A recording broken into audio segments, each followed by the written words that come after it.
Shalom teman-teman yang terkasih, dimanapun kita berada, semoga kita selalu dalam keadaan sehat dan kita terus diberkati oleh Tuhan. Ya, kembali lagi di channel ini untuk kita mendengarkan kesaksian yang luar biasa dari seorang muktadin. Kesaksian yang sangat memberkati dan juga sangat menyentuh hati. Kisah ini tentang seorang muslimah yang awalnya tidak pernah berpikir untuk mengenal iman Kristen lebih dalam. Namun dalam perjalanan hidupnya, ia melihat sesuatu yang berbeda dari seorang teman Kristennya. Teman ini dikenal sebagai pribadi yang santun, penuh kasih, tidak suka membalas kejahatan dengan kejahatan, dan selalu siap menolong orang lain tanpa memandang latar belakang agama. Sikap hidup yang penuh kasih itu membuat muslimah ini bertanya-tanya, apa yang membuat temannya memiliki damai sejahtera dan kasih yang begitu tulus. Kemudian rasa penasaran itulah semakin besar hingga suatu hari ia memberanikan diri untuk meminjam sebuah Alkitab dari temannya karena takut diketahui oleh orang lain. Ia membaca Alkitab tersebut secara diam-diam di dalam kamarnya. Malam demi malam ia membaca dan merenungkan setiap bagian yang dibacanya. Semakin ia membaca, semakin ia merasa tersentuh oleh ajaran kasih, pengampunan, dan keselamatan yang diberitakan dalam Alkitab. Hatinya mulai mengalami pergumulan yang mendalam, hingga akhirnya setelah melalui proses pencarian yang panjang, ia mengambil keputusan yang mengubah hidupnya untuk percaya kepada Tuhan Yesus Kristus sebagai Tuhan dan Juru Selamat dalam hidupnya. Tidak berhenti sampai di situ. Sebagai bentuk komitmen imannya, ia kemudian menerima baptisan dan memulai hidup yang baru bersama Tuhan. Ya teman-teman, bagaimana kisah perjalanan selengkap dari seorang murtadin ini?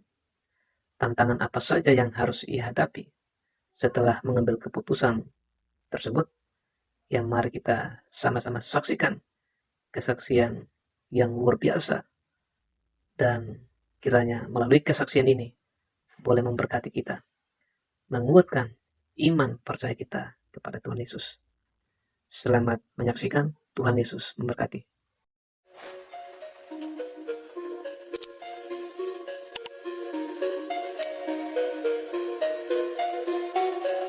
Perkenalkan, nama asli saya Insari Ningsih. Saya asli dari Bandung ya. Saya sudah menikah, sudah mempunyai anak 3. Usia saya Desember sekarang 40. Begitu. Puji Tuhan. Ya. Saya langsung aja ya Pak kesaksiannya. Iya, bisa langsung kesaksiannya Bu dengan bercerita dari awal. Dari awal ketika Ibu belum mengenal Tuhan dan ya dari kecil cerita Ibu, kisah Ibu sampai Ibu benar-benar mendapat keselamatan itu dari Tuhan Yesus. Silakan Bu. Baik, saya mulai ya, Pak. Saya ada yang orang Sunda ya, karena kalau dilihat dari nada suara saya mungkin udah tidak seperti orang Sunda lagi, mungkin udah berubah karena sudah lama saya tinggal di Jakarta ya, jadi logatnya itu udah hilang katanya sih, kata orang sana ya kalau melihat saya, jadi kayak bukan orang Sunda. Tapi saya jujur saja, saya orang Sunda kok, orang Bandung. Itu bisa dilihat dari nama aja, itu nama Sunda banget itu, Insari Ningsih gitu kan. Saya hidup di keluarga sebelumnya Muslim, keluarga saya Muslim. Hampir adik saya juga pakai kerudung. Dulu saya pakai kerudung juga sebelum pindah ke Terang ya Bapak Ibu.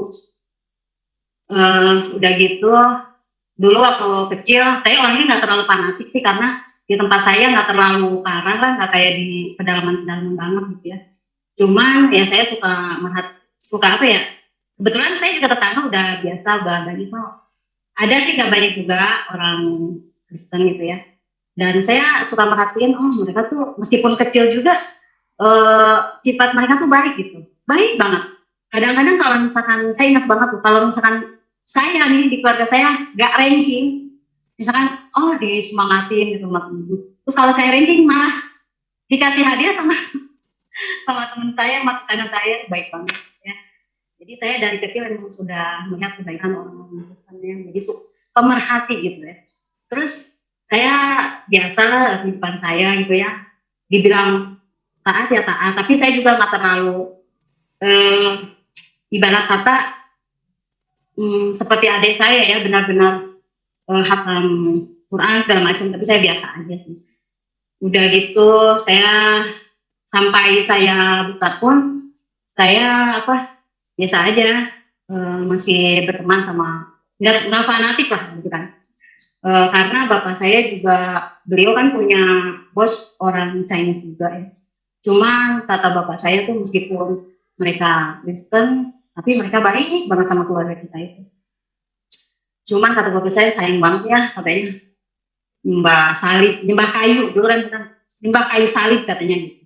Singkat kata, saya tuh suka sampai saya kerja, saya tuh suka memperhatikan orang-orang. Kebetulan kan di belakang rumah itu ada banyak banget lah kayak kos-kosan gitu ya. Dan saya tuh akrab banget sama orang-orang yang kos itu kan. Kadang-kadang suka main gitu kan segala macam. Nah, mereka itu kadang-kadang kalau hari Minggu nih, saya kan libur nih, libur kerja ya. Suka merhatiin gitu. Temen saya ini kan cowok nih kebanyakan. Suka bawa Alkitab nih. Dulu saya nggak tahu itu Alkitab, cuma kalau diperhatiin kayak buku gini nih, sama kecil kayak gini. Tapi saya bilang dulu buku ya. Saya suka perhatiin, tapi saya nggak nanya gitu apa. Cuman saya suka merhatiin sifat teman-teman saya ini yang cowok-cowok ini, mereka tuh santun, baik. Jadi saya tuh kayak, oh mungkin ini yang saya alami ya. Teman-teman saya ini santun sama keluarga saya dan nggak fanatik gitu kan. Kalau misalkan keluarga saya Idul Fitri, mereka datang ke rumah salam-salaman, mengucapkan selamat gitu. Sedangkan kita sendiri nggak pernah sih ngucapin kayak gitu ya. Kalau misalkan mereka nakal gitu, karena emang diajarin kita emang nggak boleh kayak gitu. Nah udah gitu, tapi mereka tetap aja baik hubungannya sama kita. Nah suatu hari saya tuh karena udah penasaran banget gitu ya, mereka tuh kadang-kadang kalau saya perhatiin ya muka-muka orang Kristen nih, jangankan yang anak gede ya, anak kecil aja. Saya ingat tuh waktu SD ya, saya nggak bawa makanan saat itu dikasih, sedangkan dia sendiri nggak makan, bela-belain ini buat kamu katanya gitu. Ya saya sampai taruh itu anak kecil, biasanya kan kalau anak kecil susah ya. Nah saya tuh sampai salut gitu. Terus yang udah gede juga saya perhatiin, tapi saya dulu nggak tahu pesan itu kan, saya kira tes itu cuma satu kan. Nah udah gitu suatu hari saya nanya nih si Mas Yono tuh pulang desa sama temennya kan hari Minggu bawa kitab. Nah udah gitu saya tanya Mas, saya nggak tahu itu namanya, udah biar maaf teman-teman. Saya tanya Mas itu buku apa? Katanya. Udah gitu kata Mas Yono-nya, ini Alkitab Mbak. Oh Alkitab, kirain buku. Kata saya gitu. Oh iya. Yaudah Mas, ntar saya main lah ke rumah gitu, biasa. Suka ngobrol-ngobrol kan kita biasa kan. Yaudah katanya main aja. Suatu hari karena saya udah perasaan saya itu udah tersimpan lama lah, penasaran pengen tahu isinya apa sih gitu. Suatu hari malam-malam nih saya ke rumahnya gitu biasa. Pas mau pulang saya mau minjam, kata saya gitu, Mas boleh nggak saya pinjam buku yang kemarin dilihatin saya itu? Wah jangan, apa Mbak? Itu buku yang suka dibawa gitu kan. Jangan Mbak. Jadi yang dua ini Mas Petrus sama Mas Yono ini ketakutan. Di situ kan yang Kristen tuh ada 4 ya. Ketakutan mungkin karena bukan takut sama bukan takut diomelin, dia nggak enak aja kali ya karena hubungan keluarga saya tuh baik gitu sama mereka. Jangan Mbak, jangan. Karena saya ini ya, udah dibantuin sama teman saya. Udah dipegain, heboh banget saat saya ingat banget. Udah gitu, saat itu saya belum kenal sama suami saya ya, itu jauh banget lah. Udah gitu saya ambil, saya masukin ke sweater, bukan jaket sweater saya kan. Karena saat itu saya pakai jilbab, jadi pakai sweater gitu. Saya selipin di sweater tuh saya pulang ke rumah. Nah di rumah emang sih dalam hati duduk kayak berdosa banget nih bawa apa gitu ya.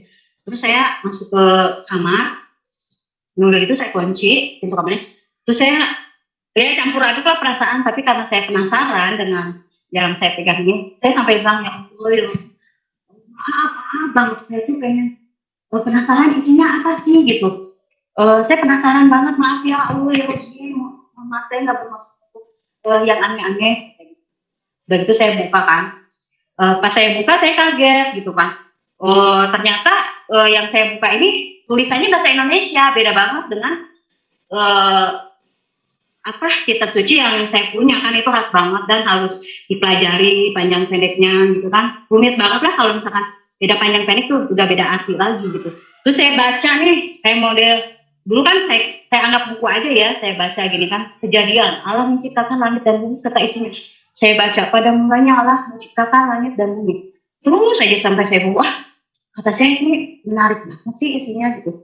Saya baca sampainya, terus saya tuh kayak orang apa ya, kayak menggebu-gebu gitu. Kok pas saya baca semua kok lengkap banget. Saya buka di sana juga ada ya cerita tentang kejadian pembuatan dunia gitu, bumi ya. Tapi nggak selengkap seperti di sini gitu kan. Terus nama-namanya ada yang mirip. Ya kalau di kita kan 25 nabi gitu. Ternyata kalau di sini tuh wah ternyata ini. Jadi saya tahu semua gitu kan. Terus saya jadi kayak orang kehausan gitu. Karena ini saya buka sampai saya minjem lumayan juga sih, tapi nggak sampai hari yang lagi karena kan ininya kan dipakai kan sama masnya kan. Terus pas saya buka-buka gini, saya buka loncat-loncat itu punya karena tebel banget gitu, dan saya nggak ngerti ini ada warna hitam sama merah. Saya tuh nggak ngerti artinya apa. Ini yang kayak gini hitam sama merah kan. Nah, udah itu saya buka lah, aja pas buka gini nih. Pas hal berdoa tentang Bapa kami. Nah udah gitu, terus saya baca di sini tuh Bapa kami yang di sorga. Saya ingat banget nih kata-kata pertama yang saya baca. Bapa kami yang di sorga, dikuduskanlah namamu, datanglah kerajaanmu, jadilah kehendakmu di bumi seperti di sorga. Berikanlah kami pada hari ini makanan kami yang secukupnya, dan ampunilah kami akan kesalahan kami seperti kami juga mengampuni orang yang bersalah kepada kami. Dan janganlah membawa kami ke dalam percobaan, tetapi lepaskanlah kami daripada yang jahat. Karena Engkaulah yang mempunyai kerajaan dan kuasa dan kemuliaan sampai selama-lamanya. Terus saya perhatiin, ya ampun, kata saya, ini kata-kata kok bagus banget gitu, lengkap banget. Karena kalau saya berdoa tuh kata-katanya ya paling gitu-gitu doang lah. Ya saya jujur aja ya, paling ya gitulah. Nggak seperti di sini, ini kata-katanya lengkap banget dari atas sampai bawah. Dan itu saya salin dong, kata-katanya kan bagus ya, saya salin di buku. Cuman bapak-bapak, nih yang tulisan bapaknya saya ilangin gitu kan. Dan saya nggak ngerti itu bapak itu apa gitu kan. Terus saya buka lagi gitu kan. Oh, saya buka-buka lagi sampai ke terus ini saya buka lagi nih, nggak tahu kenapa nih langsung kebuka yang Yohanes ini, yang Yohanes 14 ayat 6. Nggak tahu kenapa saya itu tertuju sama yang ayat 6-nya ini. Kata Yesus kepadanya, akulah jalan dan kebenaran dan hidup. Tidak ada seorang pun yang datang ke Bapa kalau tidak melalui aku. Nah, saya tuh jadi kepikiran, siapa nih Yesus? Kata saya gitu kan. Yesus ini siapa gitu. Oh udahlah, kata saya gitu. Tapi saya terngiang-ngiang aja tuh kata-kata ya.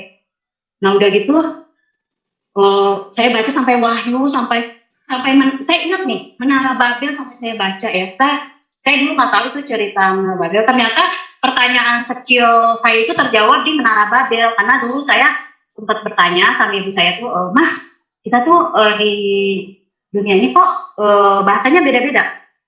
Kenapa ya Mah gitu? Tapi ibu saya kan nggak bisa jawab. Udah gitu, terus kenapa agama kita tuh beda-beda gitu kan?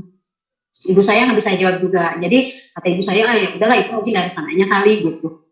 Ya udahlah, namanya saya masih kecil kan. Ya udahlah. Ternyata semua pertanyaan yang ada di pemikiran saya dulu ya tentang segala macam banyak di sini. Jawabannya ada di sini semua. Nah, udah gitu saya sampai terheran-heran. Padahal saya tuh sampai tentang yang dulunya nggak tahu, sampai pokoknya saya kayak terkagum-kagum gitu ya. Oh, udahlah kata saya gitu, kalau usah dipikirin udah. Nah udahlah, saya udah baca gitu ya, udah tahu lah.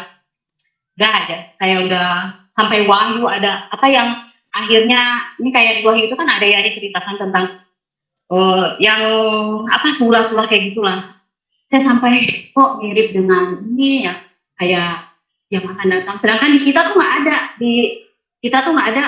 yang akan datang begini gitu. Wah saya tuh semakin tertarik dengan ini kan. Ya udahlah, tapi saya deg-degan juga ya, ketahuan gitu. Dan lama-lama saya balikin lah itu buku. Suatu hari itu udah agak lama lah saya pulang kerja ya. siang saat itu saya langsung tidur karena kecapean kan. Saya pintu kamar saya kunci kan. Udah gitu saya di antara saya apa ya, antara saya tertidur dan enggak, itu cepet banget gitu. Jadi saya tuh di dalam penglihatan saya nih, nggak tahu itu mimpi atau enggak, tapi itu cepet banget. Saya seperti tangan saya tuh diginiin, direntangkan begini, terus mau dipaku Bapak Ibu, dipakunya persis dengan seperti yang saya lihat Yesus mau dipaku gitu ya. Digini nih, dipaku ada yang mau saya gitu kan. Saya kaget banget itu ya, sampai udah gitu kaki saya mau dipaku, udah gitu yang paling kagetnya itu saya mau dikasih apa kayak mahkota duri ya, ya kayak duri yang dibentuk bulat gitu, terus mau diginiin ke saya kan takut banget kan, saya teriak lah kenceng saat itu sampai wah saya sampai keluar keringat dingin gitu kan. Udah gitu di luar kan ada ibu saya sama adik saya kan, mereka kaget, kenapa sih terus si teteh katanya gitu, diketok-ketok lah pintu, kalau di sana tuh digedor-gedor gitu kan, teteh kenapa katanya gitu, teteh saya kan masih kaget, saya pegang dada saya, aduh apaan tuh ya kata saya, terus saya buka pintu kamar, terus kata adik saya kenapa teh, aduh Lina teteh kok mimpi mau dipaku gitu, tangan teteh dua-duanya mau dipaku, terus ini mau dikasih duri, kata adik saya gini, serem banget sih katanya mimpinya, itu jin kafir tuh katanya gitu. Karena saat itu jin kafir, teteh nggak doang kali itu katanya gitu. Cuman kata saya, ya kok tumben-tumbenan sih saya ngelihat yang kayak gitu saya mau dipaku. Sedangkan di keluarga kami ini nggak pernah kita salah setel stasiun TV yang menayangkan hal-hal tentang Kristiani ya. Nggak pernah saya melihat hal itu gitu ya. Nah udah gitu, udahlah saya lupa tentang kejadian itu. Nah singkat kata, saya masih, dan saya gini, dalam hati itu, karena saya mengagumi juga ya orang-orang Kristen itu, di dalam pernikahan mereka itu cuman satu gitu ya, istrinya itu gitu kan, sampai meninggal malah. Terus, kata saya, indah banget ya kalau di sana itu cuma satu. Sedangkan di tempat saya dulu, ya kalau misalkan kita ikhlas ya, boleh lah, gitu apa kayak model ibadah gitu. Tapi kalau saya sih jujur aja nggak bisa gitu kalau saya. Nah singkat kata suatu hari adik saya kan mau nikah, sedangkan saya umur 25 kan belum punya perasaan apalah gitu, masih asik kerja lah. Sedangkan adik-adik saya tuh udah mau nikah nih, maklum lah di kampung ya. Nah udah gitu suatu hari saya kenal sama yang sekarang jadi suami saya, tapi saat itu saya belum tahu tentang kalau suami saya itu Kristen ya. Jadi saat itu kita temenan, itu pun jarak jauh ya. Saya nggak tahu agama dia, tapi kita hubungan cukup baik gitu. Nah suatu hari, apa ya, si suami saya yang sekarang tuh bilang ke orang tua saya, nanya sesuatu gitu ya. Saya juga nggak ngasih saat itu, katanya gini, Pak, seandainya ada yang senang sama putri Bapak, tapi dia Kristen, kira-kira Bapak mengizinkan enggak katanya. Terus kata bapak saya gini, enggak lah dek katanya gitu, ngapain, cari lah yang senang gitu kan, ngapain juga gitu kan, ya nggak bakal. Tapi dia benar-benar Pak sayang sama putri Bapak, enggak lah nggak bakal katanya gitu. Ya udah, suami saya diam gitu kan. Kata saya, kenapa nih, saya saat itu belum tahu dia Kristen, kenapa nih. Itu selama berapa lama ya saya dikibulin istilah kata ya tentang agama. Dan tentang dia juga kerjanya saya nggak tahu ya, nggak tahu sama sekali kalau tentang kerjaan dia ya. Nah saya tahu agama dia itu pas menjelang menuju ke ambang pernikahan, itu pun dadakan ya. Dia bilang katanya, Sar, kayaknya nih saya harus ngomong sesuatu deh, harus jujur sama kamu katanya gitu. Jujur apa bang? Karena saya manggilnya abang kan. Tapi janji ya jangan marah katanya. Apa kata saya, katanya gini, Sar, sebenarnya Sar, abang itu Kristen katanya gitu, dan ibu bapak abang tuh aktif pelayanan. Saya sampai bengong gini malam. Waduh, saya bengongnya bukan bengong kaget dia Kristen ya, karena saya pikir waduh gimana nih cara ngomong sama kedua orang tua saya, sedangkan orang tua saya kan dibilang fanatik juga ya namanya, ya pasti nggak mau dong, ya apalagi saya anak pertama kan nikah sama Kristen gitu. Sedangkan dulu juga ada yang Kristen ditolak kan mentah-mentah gitu kan. yang pengen ke anak-anaknya gitu, ditolak mentah-mentah meskipun kaya lah segala macam. Nah ini, waduh kata saya gimana nih, saya motor otak gimana nih, saya juga kurang berani juga kan. Tapi kalau buat saya suatu ada pemikiran, wah kok bisa sih dapetin orang Kristen gitu ya, udah gitu eh, apa ini kamu sih buat saya gitu ya, dengan cara ini saya bisa mengetahui tentang Alkitab yang pernah saya baca gitu kan. Ya udahlah, karena saya nggak sempat juga untuk ngomong ke ibu saya, akhirnya suami saya ngomong lah tanpa sepengetahuan saya ke orang tua saya, udah gitu ya ditentang lah. Tapi gimana ya, karena saya menggebu-gebu gitu ya tentang isi Alkitab ini, akhirnya saya sendiri bilang keluarga, sampai bahkan om saya yang dari jauh-jauh, pokoknya keluarga semua dikumpulin. Saya kayak orang di apa, kayak di sidang gitu.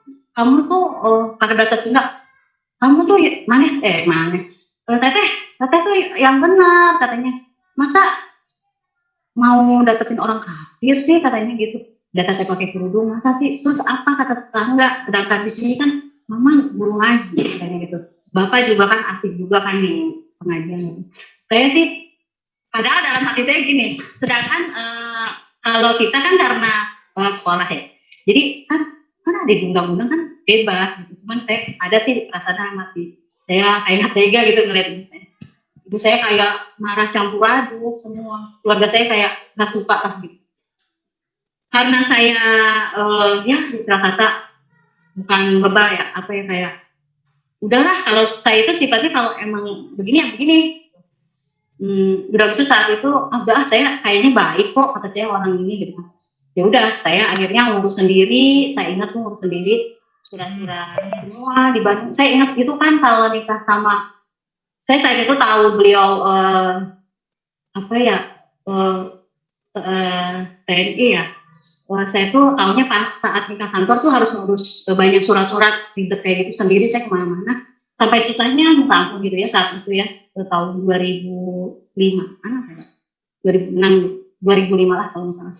Udah gitu saya sampai banyak nangis, sampai udah kayak gimana ya mau nikah tapi kok orang tua nggak suka gitu, nggak ini, sampai saya ngurus pernikahan. Dan yang saya menyedihkannya itu ya, orang tua dari keluarga suami juga mereka nggak menyetujui kalau kita menikah, karena orang tua dari suami itu kan marga suku Batak ya, jadi udah dijodohkan sama paridannya gitu, ibu sama ibunya ini. Nah karena suami saya tetap berkeluarga ke saya, maka akhirnya ya konsekuensinya yang harus berdua udah mau nggak mau gitu kan. Ya udah akhirnya kita nikah, orang tua saya nggak datang, sedih banget saat itu ya, tapi saya udah istilahkan udah maafin ya keluarga saya kalau ikut ini nggak sedih sendiri gitu, tapi saya udah maafin keluarga saya, nggak ada yang datang karena itu pernikahan kan di gereja ya, karena anti banget lah apalagi masuk gereja, keluarga saya kan mungkin masuk situ. Udah gitu pas pernikahan gitu kan saya harus ada wali ya, untungnya ada orang Batak baik banget, orang Batak ini baik banget, dia suami istri marga Sirait ya, dia udah gitu beliau mau bantuin untuk jadi ibu angkat saya gitu kan, beliau yang ngurus segala macam baik banget gitu. Tapi pada saya dulu mikirnya orang Batak itu galak lah, karena saya mikirnya orang Batak itu nggak suka sama ya, yang saya tahu ya nggak suka sama suku-suku tertentu. Tapi ternyata pas saya lihat ibu ini bilang ini sama Amang ini baik banget gitu, sampai sekarang pun sekarang kok ketemu ya baik banget. Udah gitu kita akhirnya nikah, dan sudah kita resmi ya nikah kantor sama nikah sipil. Kirain saya tuh ya memang mungkin ini pergumulan kali ya, kirain saya tuh bakal normal gitu, saya diajarin sama suami saya gitu. Ternyata enggak gitu, malah saya seringnya ke gereja sendiri. Dan karena apa ya, ibu mertua saya juga nggak suka sama saya, karena mungkin nih anaknya nih gimana sih katanya, bandel lah istilah kata ya, tetap nikah sama saya. Jadi kita tuh nggak pernah bareng ke gereja, kita mertua yang mertua saya gitu. Terus saya sering ke gereja sendiri. Itu sebenarnya saat itu saya kan tinggal di asrama ya, cuma tiap hari Sabtu sama Minggu tuh saya suka titip lah istilah kata di wilayah Jakarta ya. Sedangkan asrama saya kan di Cijantung ya. Saya dititip di Jakarta, udah gitu Jakarta Pusat. Jadi saya tiap minggu ke Sabtu sama Minggu kayak penderitaan banget buat saya tuh, diem di rumah itu kayak aduh gak suka banget kata saya gitu. Gak sukanya kayak orang di gak ada teman gitu kan. Akhirnya pelampiasan saya ya saya suka ke gereja. Pelampiasan saya gereja itu kan ada jam 6, jam 10 sama sore. Kadang-kadang kalau karena kata saya dulu kan anak saya masih kecil ya, udahlah saya kadang-kadang 3 kali, 2 kali ke gereja, pokoknya semuanya saya lah. Dan saya pun daripada di rumah kan ngapain juga gitu. Dan gitu saya masuk ke gereja, terus saya ikutin, oh gereja itu ternyata dalamnya begini ya. Terus saya perhatiin cara berdoa tuh begini, saat diri saya nggak ngerti apa-apa, jadi saya cuma ngikutin aja. Emang saat itu saya ditanya, ada yang baru nggak? Boleh angkat tangan, pokoknya itu disambut lah di situ di gereja ya. Udah gitu saya saat di ibadah, ini udah berulang-ulang kali ya saya ke gereja.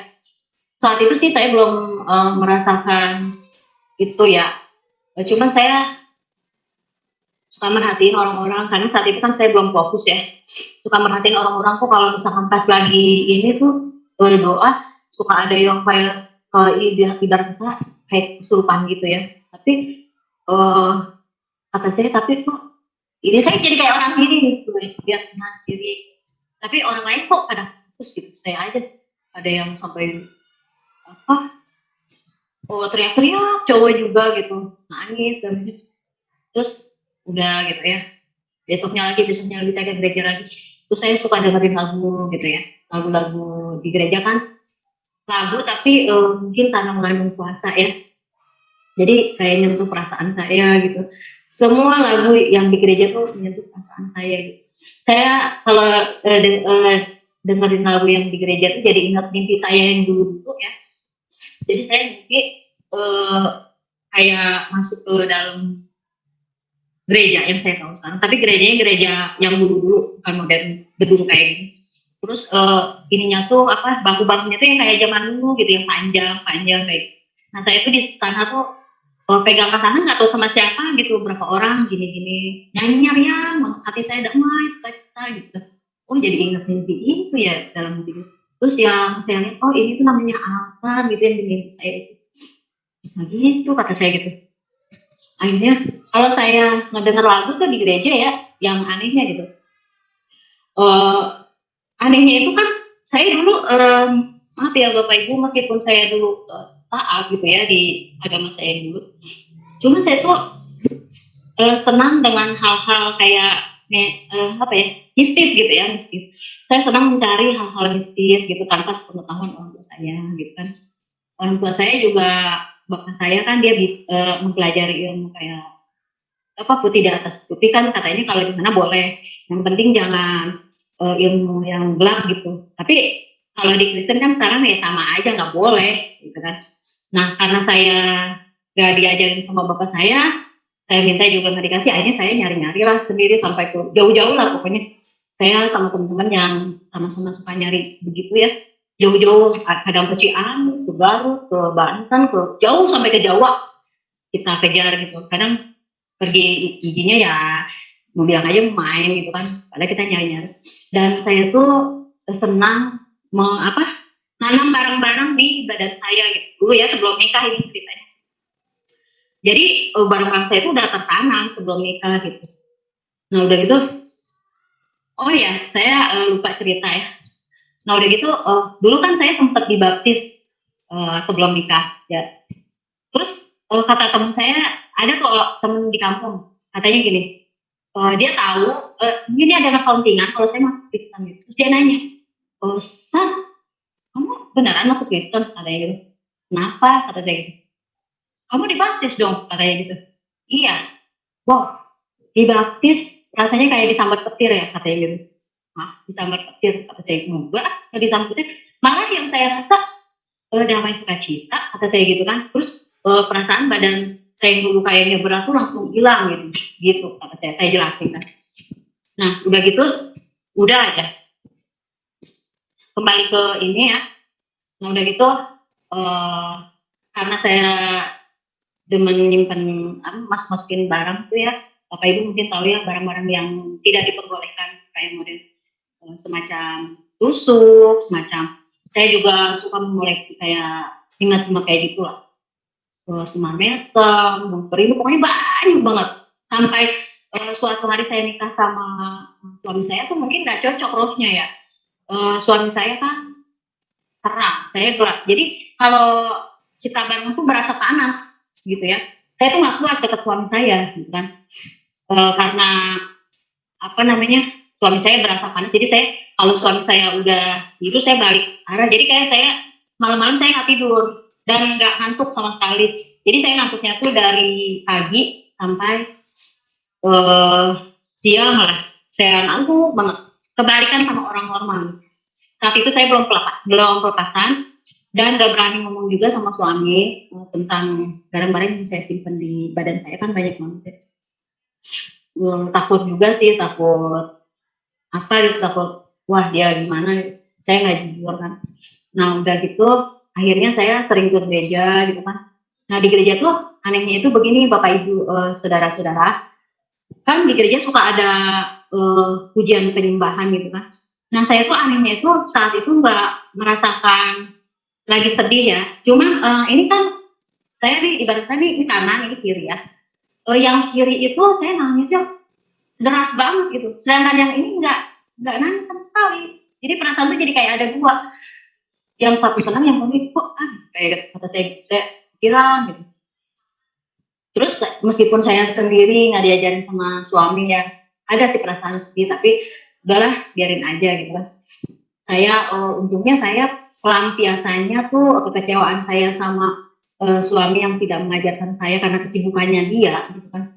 Untungnya saya lampiaskan ke hal-hal yang baik gitu, kayak model di gereja ada misalkan ada acara apa nih kebaktian wanita, saya diajak teman, yuk ikut gitu kan. Kalau di sekolah ada kegiatan apa, ikut aja ikut gitu kan. Emang sih awal-awalnya nolak gitu, kata saya buat apa sih, tapi karena untuk pelampiasan rasa sedih saya udah saya ikut aja, untungnya saya pelampiasannya. Nah udah gitu singkat kata, saya suatu hari ya di ibadah wanita nih, yang untuk sekian kali saya datang, saya tuh dalam hati gini, indah banget ya Tuhan Yesus gitu, kalau seandainya saya bisa melayani seperti mereka gitu, kesaksian gitu kan, udah gitu menyembahkan puji-pujian, saya pengen deh Tuhan gitu. Tapi saya nggak bilang Tuhan Yesus, saya cuma bilang Tuhan dalam hati gitu, pengen deh gitu. Nah suatu hari saya ditawarin nih, nggak tahu kenapa sama Ibu Lani ya satu, Ibu Sari mau nggak ikut paduan suara? Wah saya senang banget, kayak wow itu sangat hadiah yang sangat luar biasa. Padahal suara saya mah biasa-biasa, boro-boro bisa nyanyi, dulu kan nggak pernah nyanyi ya. Tapi saya suka cita banget, yes kata saya bisa nyanyi. Udah dites segala macam, udah ikut. Saya sering pelayanan gitu ya.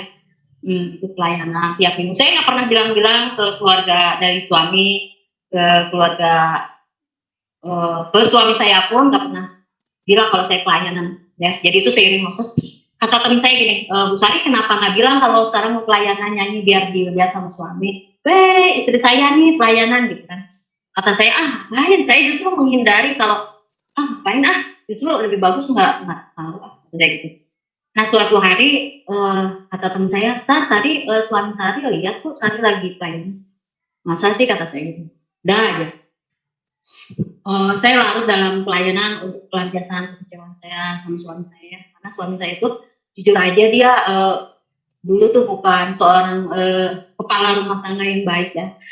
Jadi saya tuh di rumah emang hari-hari dia kerja ya, tapi sepulang kerja itu dia kelakuannya nggak bagus gitu, dulu tuh suka main sama temennya gitu kan. Wah, berapa tahun saya nikah sama dia, kalau saya telepon nih yang angkat cewek, kalau saya telepon malam-malam nih jam 2 yang angkat cewek gitu. Wanita mana, ibu rumah tangga mana ya, siapa nih gitu. Tapi saya orangnya ya udahlah gitu, nggak, ya sedih sih sedih, tapi ya udahlah mau diapain gitu. Akhirnya karena saya kadang saya jenuh juga ya, kok suami saya kok gitu ya nggak betah di rumah gitu. Padahal yang nyuruh saya jadi istrinya siapa? Suami saya kan. Nah tapi gak diajarin sama beliau itu, dia nggak mimpin sebagai seorang suami yang benar, Kristen yang benar gitu kan.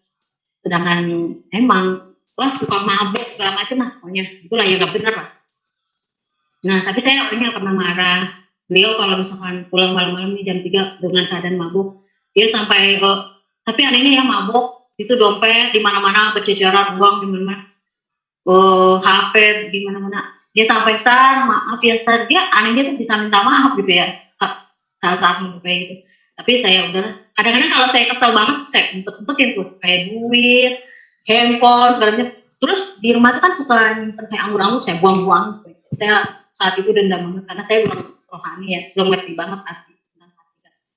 Nah suatu hari saya kan suka ikut kebaktian, terus dengar suatu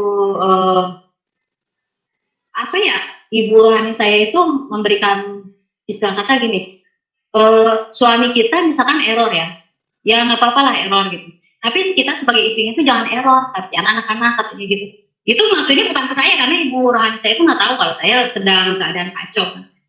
Tapi saya ya juga ya, saya mikir gitu, ya udah saya sempet sih saya kepikiran, wah apa pakai cara magic saya gitu kan, saya kan bisa juga bisa lah dikit-dikit kalau misalkan biar suami saya betah di rumah nih pakai ini. Tapi saya udah nyoba beberapa kali gagal karena saya ingat kata roh yang selalu membantu saya itu, katanya nggak bisa diapa-apain suami saya itu karena kan dia ada yang jagain gitu.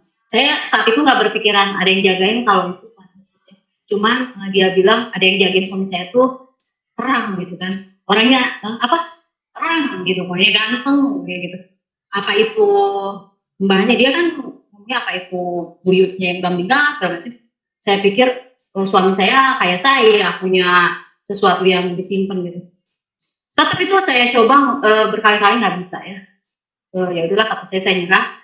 Saya di titik terakhir saya udah pasrah ya. Akhirnya saya punya pemikiran ya Tuhan Yesus. Akhirnya saya balik ke Tuhan Yesus ya. Saat itu kan saya jenuh dengan ini mah nggak mempan buat suami saya gitu. Apa yang saya miliki itu nggak mempan. Akhirnya saya bilang ya Tuhan Yesus Kristus, kata saya masuk ke sini karena saya nggak tahu rencana Tuhan itu buat saya apa gitu. Tapi tolong Tuhan Yesus, kalau Engkau mengasihi saya, baru suami saya itu. Saya nggak mau jadi Kristen yang apa ya, kayak nggak tahu apa-apa gitu. Hidup saya jadi hampa gitu kan. Saya sampai Tuhan Yesus, tolong saya, Tuhan Yesus. Saya doa di kamar sendiri, malam. Padahal cuma pakai kata-kata biasa ya, saya mohon Tuhan Yesus tolong saya Tuhan. Tapi itu apa ya namanya, Tuhan itu sungguh baik sebenarnya. Sampai suatu hari suami saya itu melihat saya pelayanan ya, hatinya mungkin diubahkan melihat istrinya ya pelayanan dengan dia sendiri pelakunya yang benar kan. Sejak itu dia berubah sedikit-sedikit kan. Ini saya tahu cerita ini karena suami saya ngomong kan. Nah udah gitu, tapi saya berterima kasih sama Tuhan Yesus. Terima kasih sudah memulihkan saya gitu kan. Dan saya sebenarnya banyak sih doa-doa yang yang Tuhan kabulkan saya ya. Kayak model mau ngelahirin aja tanpa suami saya, waktu suami saya di Papua, saya bilang Tuhan Yesus tolong saya Tuhan. saya sendiri bisa di Papua. Kalau bukan sama Tuhan, sama siapa lagi? Dan saat itu saya benar-benar nggak mungkin keluarga saya. Keluarga saya kan tahu sendiri. Kalau saya waktu saya masuk aja, saya sampai ngapain sih? Kamu tuh menyembah Tuhan yang dari manusia kan, sama makan. Dan saya nggak mungkin depan keluarga itu, oh Tuhan Yesus mengajarkan saya. Itu mujizat saya bisa lahir normal ya, bisa lahir normal dengan cuma Tuhan Yesus. Padahal saya diprediksi itu sama yang menangani saya itu saya bakal pendarahan, bakal kekurangan darah. Tapi ternyata Tuhan Yesus menolong saya. Nah saat itu saya belum terlalu pahami ya. Nah suatu hari saya tetap aktif pelayanan gitu. Nah saat pelayanan itu saya ingat ya, setiap kali saya pelayanan jadi singer di ibadah wanita, kalau nggak di ibadah umum gitu kan.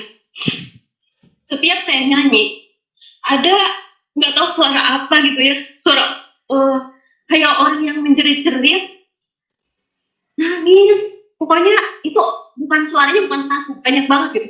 Sampai saya bingung, ini yang dengar saya doang. Saya melihat kanan kiri, mereka teman-teman saya biasa aja nyanyi. Seperti ini teman-teman saya nggak dengar gitu kan. Sampai saat saya udah turun dari ini, saya nanya ke teman saya, Bu, tadi dengar nggak ada yang nangis kenceng banget, banyak lagi. Terus kata teman saya, enggak nggak dengar. Emang ada saya gitu. Nah teman-teman saya nggak ada yang dengar tentang hal itu ya. Terus tentang masalah apa barang yang saya simpan itu, setiap kali saya pelayanan jadi singer tuh suka ada yang jatuh gitu keluar sendiri. Itu karena mungkin kuasa pujian dan penyembahan itu saya yakin banget itu keluar sendiri sampai di jatuh terus sama teman saya diambil, ini apaan jatuh gitu. Pas saya lihat itu emang yang saya tanam di badan saya, kata saya ini harus saya buang aja diam-diam. Udah gitu kata saya nih saya harus kelepasan nih, karena kan nggak mungkin saya pelayanan tapi badan masih kotor gitu kan. Nah suatu hari saya bilang ke mentor saya, boleh nggak saya didoain sama ibu, tapi ya saya jujur aja punya ini boleh Sar, tapi kamu harus disaksikan sama jemaat. Wah saya takut kesurupan istilah katanya gitu. Sampai akhirnya saya gagal berapa kali minta pertolongan karena saya takut gitu. Udahlah, suatu hari saya udah nggak mikirin tentang yang saya pakai itu. Nah kemarin 2020 saya kan nggak sengaja nggak sengaja mau hamil lagi gitu kan. Suatu hari saya orang kan senang lari ya, terus saya itu sakit mulu gitu. Nah sakit mulu kenapa, cepet capek segala macam. Saya bilang ke teman saya, kenapa ya saya kok cepet capek segala macam. Terus kata teman saya, wah jangan hamil nih, nggak mungkin lah, saya kan di KB, nggak mungkin saya hamil gitu kan. Ayo kita beli tes udah gitu belilah, kita iseng-iseng ya diantar teman saya. Ternyata bapak ibu pas udah di tes itu ternyata 2. Saya kaget. Nah sedangkan saya kan nggak mau punya lagi gitu, jadi cukup 2 lah, ngapain juga kan udah tua gitu. Dalam hati saya tuh kayak istilah kata kayak nolak gitu kan. Nah udah gitu dalam pemikiran saya, wah saya nggak mau kalau misalkan saya hamil gitu. Jadi saya diam-diam pergi ke, saya punya teman, dia emang udah biasa ini saya udah pelayanan ya, mungkin meskipun orang pelayanan juga masih ya namanya lagi ya masih bisa lah disusupin sama pikiran-pikiran gak jelas ya, dicelah buat iblis gitu ya. Akhirnya saya minta tolong sama teman saya, gimana nih saya nggak mau, saya gimana caranya biar gak jadi gitu kan. Padahal itu posisi saya tuh udah 2 bulan posisi gitu ya, nggak keluar gitu. Terus kata teman saya, gampang lah itu mah katanya gitu. Udah di terapis ya, sistem kayak terapis ya. Karena semua pasien yang sama dia itu nggak ada yang gagal gitu. Jadi semuanya pasti bisa diadain. Nah saya pulang lah dari teman saya ini, saya nggak cerita juga sama teman-teman karena kalau teman-teman sepelayanan saya tahu saya kayak gitu, wah muka saya di mana pelayanan kok kayak gitu sih gitu kan, saya diem aja gitu. Nah suatu hari teman saya bilang sama suami saya katanya, bang sehari kan lagi hamil lagi, bang saya kaget karena kan saya nggak bilang kan. Terus dia bilang, Sat, emang benar kamu hamil? Enggak bang, enggak. Hah coba kita cek, emang abang mau bang kalau saya hamil lagi? Ya nggak apa-apa, Sat, itu kan apa sih berkat dari Tuhan katanya gitu, kalau dikasih nggak apa-apa. Padahal dalam hati saya ya ampun, saya kan sudah tua kan, saya takut segala macam, takut ngelahirin. Udahlah kamu kayak orang nggak beriman aja, kamu pelayan kan harus inilah, nggak usah takut-takut kayak gitu. Ada dalam hati gini, kan tadi udah ketemu saya, udah minum jamu segala macam itu biar nggak jadi. Saya diem aja karena saya udah melakukan dosa kan. Saya nggak bilang. Akhirnya saya sama suami saya sama teman saya diajak ke suatu rumah sakit. Ini udah dua rumah sakit ya bapak ibu. Ternyata apa ya, vonis dari rumah sakit yang berbeda itu saya dinyatakan hamil kosong. Udah gitu malah ada kista kan, kistanya udah gede, udah segede tangan gini. Pas di hasil USG-nya itu dokternya kaget, kok ibu nggak pernah diperiksa ya katanya, dan ibu emang nggak pernah merasa gitu ada kista segala. Kata saya enggak dok, saya baik-baik aja gitu. Akhirnya suami saya tahu saya hamil kosong, dia kayaknya kecewa sih gitu, mungkin karena dia pengen punya lagi gitu ya. Saya melihat kekecewaan itu gitu. Nah terus kata dokternya, ibu mau nggak mau ibu harus dikuret ya bu ya, kayak gitu. Harus dikuret, seminggu habis dikuret baru dioperasi kista katanya gitu.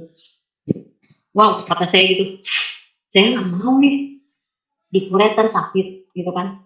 Waduh kata saya mimpi apa ya punya penyakit kayak gini, nggak ada turunan juga dan nggak pernah makan yang aneh-aneh gitu kan. Terus kata teman saya, Sah kamu jangan dikuret Sah, begitu lebih menyakitkan daripada ngelahirin. Kamu tuh harus banyak doa, lebih baik kamu ngelahirin. Itu meskipun sakit ada hasilnya gitu kan, ngelahirin. Terus saya bilang, teman saya kan ngasih motivasi, terus saya ngeliat wajah suami saya kok kecewa banget gitu. Aduh, saya tuh jadi ngerasa bersalah banget sama suami saya. Saat itu saya udah booking kamar di rumah sakit tersebut untuk dioperasi hari Kamis kan. Nah, tapi udah aja saya pulang kan. Terus kata suami saya kan itu harus langsung kan segera. Saat kamu mau dioperasi? Enggak katanya. Aduh saya takut bang, jujur aja saya takut dioperasi. Ya udah terserah Sari aja lah gitu kan. Tapi emang kamu gak takut nanti pendarahan di rumah loh? Gitu kan kata dokter kan nanti pendarahan segala macam, lebih bahaya lagi. Aduh saya tuh di situ saat itu campur aduk. Udahlah bang, nunggu nanti aja. Itu pihak rumah sakit sampai nelpon ya di hari H itu untuk operasi. Kali-kali itu saya cuekin, saya bilang bang saya takut dioperasi nggak usah lah. Kita tunggu 1 bulan aja ya bang. Terus kata suami saya udah itu terserah kamu lah. Akhirnya selama sebulan itu saya di rumah ya, saya suka berpikir Tuhan Yesus, saya tuh salah apa gitu kok saya bisa gitu punya. Kalau tentang kuret, karena saya berpikirnya tentang ke teman saya ini mungkin gara-gara dia diiniin gitu ya, jadi nggak berhasil. Nah tapi kalau soal kista saya punya salah apa? Apa karena saya mendendam gitu ya, yang jadi penyakit itu dendam saya gitu ya, karena banyak hal gitu. Akhirnya saya, waduh gimana nih, telepon sama siapa gitu. Saya bingung. Masa saya harus minta doa sama pendeta sih, saya datang. Saya juga kenal beberapa pendeta, tapi masa sih kayak datang di mereka minta doa, saya kayak orang kurang percaya gitu kan. Akhirnya karena saya malu ya untuk ngomong tentang hal ini, malunya gini loh, kayak orang nggak percaya sama doa sendiri. Akhirnya suatu hari ini dadakan dari rencanain. Suatu hari di gereja tuh ada kayak KKR gitu, saya ikut dadakan, langsung saya ikut tuh dadakan, daftar juga dadakan kan. Udah tuh ikut KKR segala macem. Terus saya biasa doa segala macem. Saya di situ benar-benar minta ampun sama Tuhan Yesus tentang kesalahan saya itu, yang di belakang suami saya punya niat jahat untuk menguburkan kita tanpa sepengetahuan. Dia hanya Tuhan Yesus yang tahu kesalahan saya gitu kan. Saya di situ minta ampun Tuhan Yesus, ampuni saya pelayanan, tapi kok saya ingin begini saya Tuhan Yesus. Sampai di situ saya di depan saya minta ampun segala macam tentang dosa-dosa saya ampuni semua dosa-dosa orang-orang, ibu saya, keluarga saya yang sudah mencintai saya, suami saya ampuni seperti itu. Sampai di saat semua sedang rebah tuh ya, semua orang yang didoakan tuh rebah. Saya nggak rebah karena saya tahan gitu. Saya tahu saya udah gemeteran, tapi saya tahan karena saya takut gitu jatuh gitu. Terus pas saya duduk di situ saya benar-benar diem ya. Tapi saya yakin gitu, saya di situ udah memohon ampun sama Tuhan Yesus. Terus kata pendamping saya katanya, ibu Sari, ibu lagi hamil katanya gitu. Enggak, saya nggak lagi hamil. Kenapa kok ibu nggak bilang sih kalau ibu lagi hamil katanya? Enggak, saya nggak lagi hamil karena di otak saya tuh taunya karena saya hamil kosong, hamil apa nggak ada hamil gitu. Terus kata teman saya, mentor saya ini, tadi katanya pas beliau pegang badan saya tuh jadi kayak ada dua gitu katanya gitu. Nah saya tuh saat saya lagi didoakan itu, saya merasa badan saya itu kayak gemeteran, ada rasa dingin gitu kan. Terus perut saya tuh panasnya minta ampun, perut dari depan sampai belakang panas gitu banget ya. Oh udah gitu, saya diem aja nggak cerita tentang hal itu ya. Kata teman saya ini, kalau misalkan saya tahu ibu hamil, saya panggil, jadi yang jagain ibu itu tua, jadi kita yang jagain di belakang tua. Oh, tapi saya gitu ya udah kelar tuh dari KKN saya pulang dari KKN saya langsung diare tuh, anehnya itu diare, muntah-muntah itu nggak tahu kenapa ya. Saya kira itu habis makan ayam geprek gitu, tapi ternyata saya tanya ke teman saya, ya kamu diare nggak habis makan ayam gitu? Enggak sah, sedangkan saya tuh sakit sampai lama itu sampai hampir sebulan lah. Untungnya saya nggak sampai dibawa ke rumah sakit, cuma ngejoprak aja diare sama muntah tuh tiap detik gitu. Sampai saya nggak, kamar saya kan di atas ya, sampai saya nggak tahan. Jadi harus dekat dengan toilet yang ada di bawah. Jadi saya tidur sendiri di bawah gitu kan. Tidur dekat toilet istilahnya ya. Nah sesudah saya sembuh dari diare dan muntah itu, saya punya pemikiran, bang ayo bang kita periksa ya. Gak apa-apa deh saya dikuret sama di operasi kista, saya mau daripada saya sakit. Saya mikirnya itu efek dari kista gitu kan. Akhirnya terus kata saya gini, bang tapi kalau bisa kita berobatnya jangan sama dokter yang sama, karena saya takut diomelin saya gitu, sama beda dokter aja. Ya udah oke katanya. Akhirnya kita daftar di satu rumah sakit, dan itu benar-benar di luar dugaan ya. Dokter yang kita datang itu ternyata dokter yang mau operasi saya gitu. Saya juga nggak tahu gitu kan. Ya mau nggak mau dong diomelin sama dokter itu. Bu Yis itu niat operasi nggak kemarin di telepon. Saya diem aja ya karena nggak usah. Yaudah lah dok, saya sudah siap kok sekarang. Kata saya gitu. Terus kak bagaimana ini Bu Yis harus dioperasi? Udah pak nggak apa-apa, itu istri saya sudah sedia kok. Ya udah kalau gitu. Tapi sebelum itu kita periksa dulu ya, katanya kita USG dulu kata dokter. Beliau buka USG. Pas dilihat tuh dia kaget banget. Sampai berkali-kali dia cek di dalam USG-nya, Bu, tapi kok ini ada bayinya tuh katanya gitu. Saya kaget, ada bayinya. Saya, bener dok ada bayinya. Iya, dan ini ada bayinya nih, digedein tuh. Terus saya lihat di layar, oh ada bayinya. Udah gitu, kistanya hilang Bu. Kok bisa ya katanya? Kata dokternya kistanya hilang, malah yang gede itu hilang. Wah, nggak tahu juga. Tapi dalam hati saya tuh kayak mikir, wah, haleluya Tuhan Yesus. Jadi kan saya berpikirnya nggak dioperasi gitu. Sedangkan dokter yang meriksa saya itu kan dia muslim ya, beliau muslim. Dia sampai bilang sama suami saya, kok aneh Pak ya, katanya kistanya hilang, tapi bayinya ada. Selamat ya Pak, katanya gitu. Hah, suami saya aneh. Tapi kata suami saya gini, pas di luar, pas kita udah selesai ya, kita kan udah jadi operasi. Terus kata suami saya gitu, dia bilang gini, Sar, tahu nggak? Sebelum kita masuk ruang operasi, itu abang tuh udah doa katanya buat Sar. Ya, puji Tuhan abang, kata saya makasih ya bang, kayak gitu.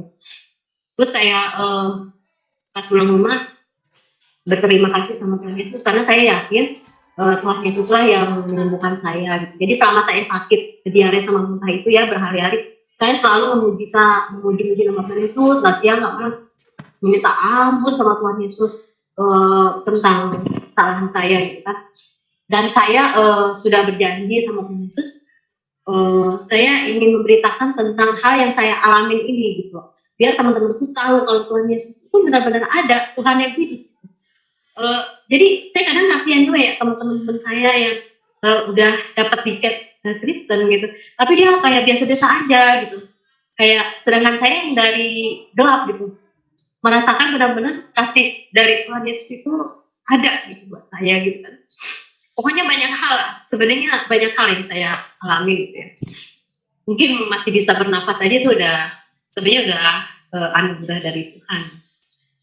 Cuman saya berjanji Tuhan Yesus, karena Tuhan Yesus sudah menyembuhkan saya janji saya tidak akan mendendam sama siapapun. Kalaupun saya marah udah detik itu doang marah.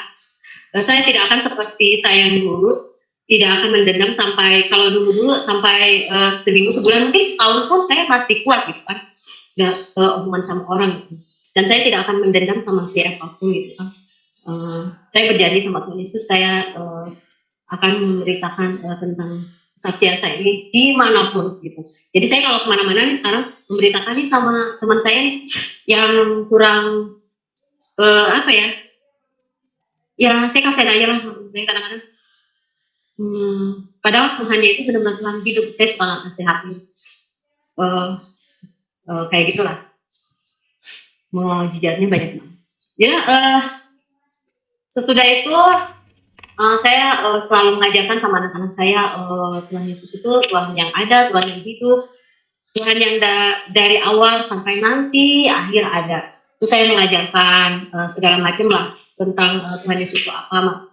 Anak-anak saya jangan sampai anak-anak saya tuh merasa hampa gitu, Kristen tapi hampa. Sekian saja. Puji Tuhan, luar biasa kesaksian dari seorang murtadin ketika dia percaya kepada Tuhan Yesus sebagai Tuhan dan Juru Selamat dalam hidupnya. Ya teman-teman yang terkasih, itulah perjalanan hidup seorang muslimah yang menemukan keyakinannya setelah melalui proses pencarian yang panjang.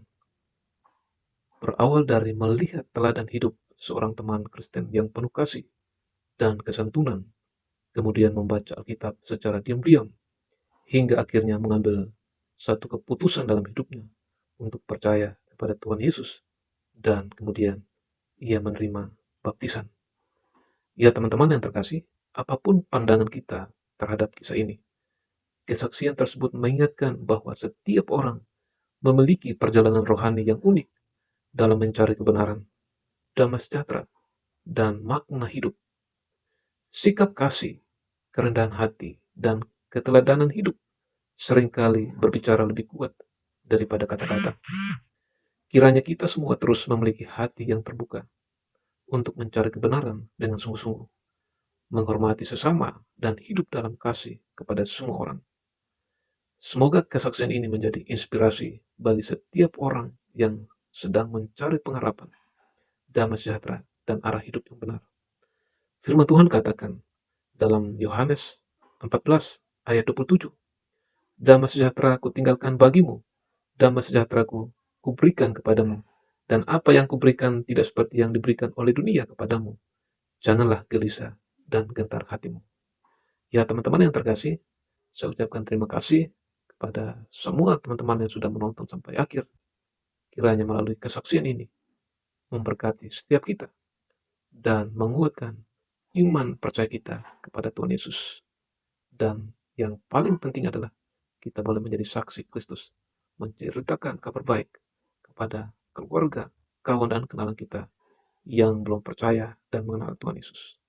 Jangan lupa untuk like, komen, subscribe, dan bagikan kepada orang-orang yang membutuhkan penguatan rohani. Dan melalui kesaksian ini, orang juga diberkati dan percaya kepada Tuhan Yesus. Saya ucapkan terima kasih. Tuhan Yesus memberkati kita semua. Shalom.